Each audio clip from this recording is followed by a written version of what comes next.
we need to make sure that the focus is put again on education. And of course, you should see how good the university is doing that. And then it's put on good research and not only research that measures good. And that also means to give value to collaborative projects, to interchange of ideas, and also to ideas that fail.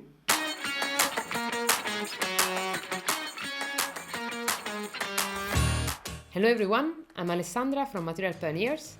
Today we will talk about changing academia with Pedro Mendes, researcher at Ghent University and co-founder of the Young European Catalysis Nwtrok, a catalysis network working towards a better and a more open way of doing research.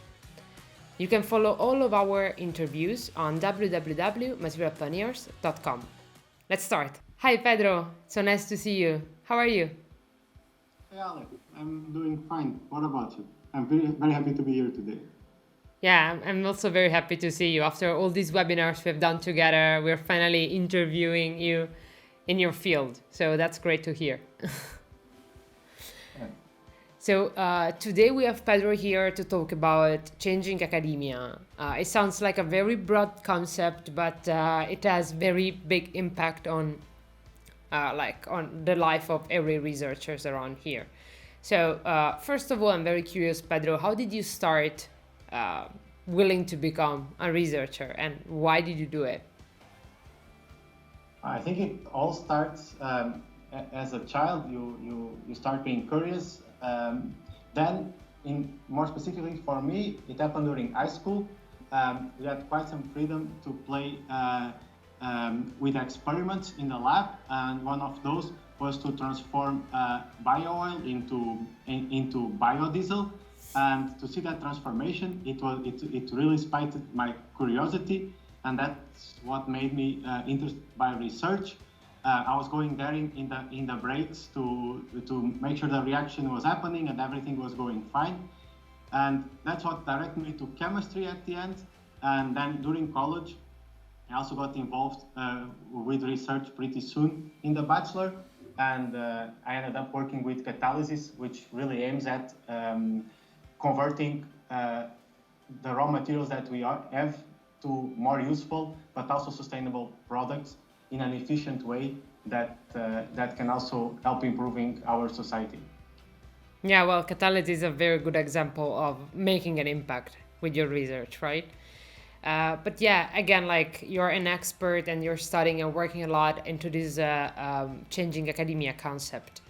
Of course, academia fails, but yeah, why do you think it needs to be changed? And what is the impact of academia nowadays, and what could be the impact of academia? So to answer that, we need to get a bit back in history. So 40 years ago, we decided that we needed to measure the impact academia is having in our society. So that was a good idea, but throughout the last few decades, that meant that we only measured the easiest things. That means we measured research and not education. So professors started focus more on research and less on educating our young generations. And secondly, we measured only citations in papers. That means we took a very specific metrics to measure a very complex process, which is science. And so people start focusing in having good measures, good metrics, and not on doing good science, because that's also how they progress in their career and how they get noted.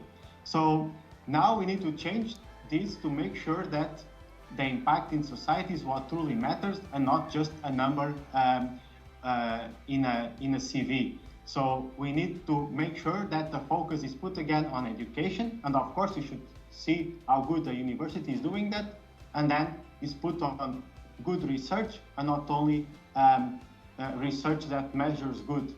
And that also means to give value to collaborative projects, to interchange of ideas, and also to ideas that fail. Having a good idea, scientifically sound, it's what makes a good researcher. Sometimes it works, sometimes it fails. That's part of science, and we should also valorize these fails. So, for instance, a good way of start changing academia, it's also to publish your negative results, because that is also part of your work, and it's also important information for all the community. And there's also other measures that universities also already taking to make sure that the focus is on true impact to society and not on some metrics that are good for other purposes. Yeah, sure. We have been hearing a lot about opening up science. We just had an interview with Yasmin Tokimas, which is a data steward at TU Delft. And she also gave us like her 3 tips. And here we are. I'm going to ask you to give us 3 tips to change academia and to make an impact with your research. Yeah, so indeed, open science, it's a very important part of the movement that are changing academia. There's also DORA, that aims at changing research more specifically. Now I'll give you 3 tips about open science. So the first tip is share your data. For that, you can just take your data and put it in an online database. I'll give you a specific example. Zenodo, you can use Zenodo. It's public, supported by the European Commission and free. So you can just share your data there, such that it's available to all your colleagues. Then, second tip is link this with your publication. So in that website, you will get a DOI that you can link with your paper, and you can make a reference to your own data set. In your paper, you will put a data availability statement, which will tell the reader exactly where to find your data, and for instance, also your code, the algorithms you used, and other software or important open formats.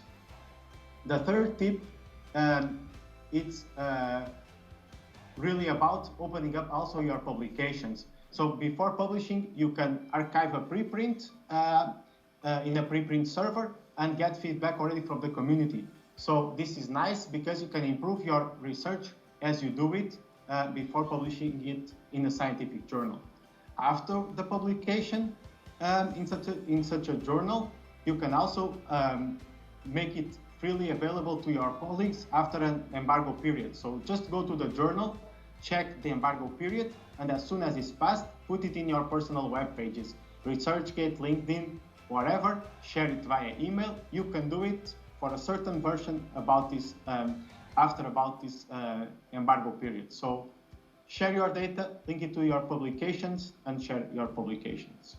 This sounds like amazing, and I think these are very, very useful and practical tips. I really hope this is going to inspire some other researchers like you, and of course, like to everybody that is watching this video, make sure you also check on our website, because you're going to find all these links that Pedro just mentioned in the resources, and there you're also going to find the contacts of Pedro. So if you're interested in getting in touch with him and have like just a coffee or a chat, is a very enthusiastic guy, and he really wants to share this knowledge with you. So thank you so much, Pedro, for being here today with us. And yeah, we'll keep in touch. Thank you all. It was a pleasure, and let's change academia.